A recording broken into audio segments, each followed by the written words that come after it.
Hi everyone, and welcome to the video. Today, we're tackling a super common and often confusing Mac issue, the dreaded csrutil command not found error. If you've ever tried to run csrutil in your terminal and seen that message, you're definitely not alone. It can be frustrating, especially when you know csrutil is a real command for macOS. So, let's dive in and understand why this happens and, more importantly, how to properly use csrutil when you need it. First off, what exactly is csrutil? Well, it stands for System Integrity Protection Utility.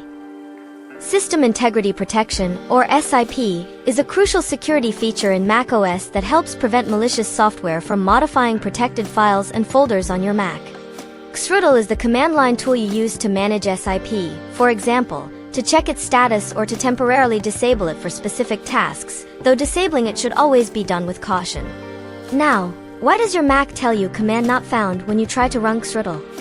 This is the key piece of information. The reason you can't run csrutil from your regular macOS desktop terminal session is simple. Csrutil is only available and executable from macOS recovery mode. It's a security measure itself. Apple designed it this way to prevent any software, even if it gained root access, from easily disabling SIP without physical access or a specific boot sequence.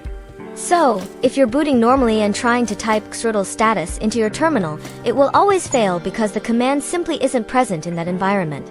So, how do you actually use csrutil?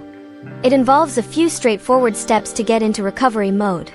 First, you need to shut down your Mac completely. Do a full power off. Next, the crucial step is to boot into macOS recovery mode.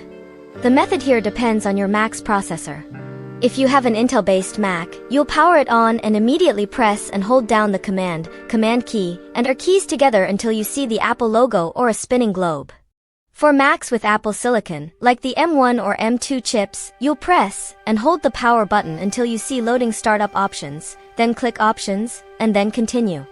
Once you're in macOS recovery, you'll see a window with various utilities. From the menu bar at the top of the screen, click on Utilities, and then select Terminal. This will open a terminal window within the recovery environment.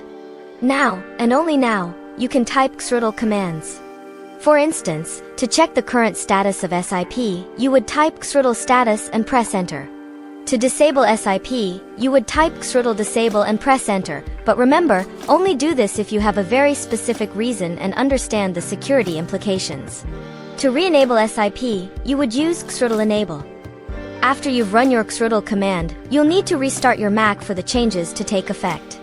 You can do this by going to the Apple menu in the top left corner and selecting Restart. Your Mac will then boot back into your normal desktop environment. Remember, disabling SIP reduces your Mac's security, so it's generally recommended to keep it enabled. Only disable it if absolutely necessary for specific troubleshooting or development tasks, and always re-enable it as soon as you are done. Thank you so much for watching and learning about csrutil with me today. I hope this explanation clears up any confusion you had about this command. If you found this video helpful, please give it a thumbs up, leave a comment below with any questions, and don't forget to subscribe to the channel for more useful tech tips and tutorials. We'll see you in the next video.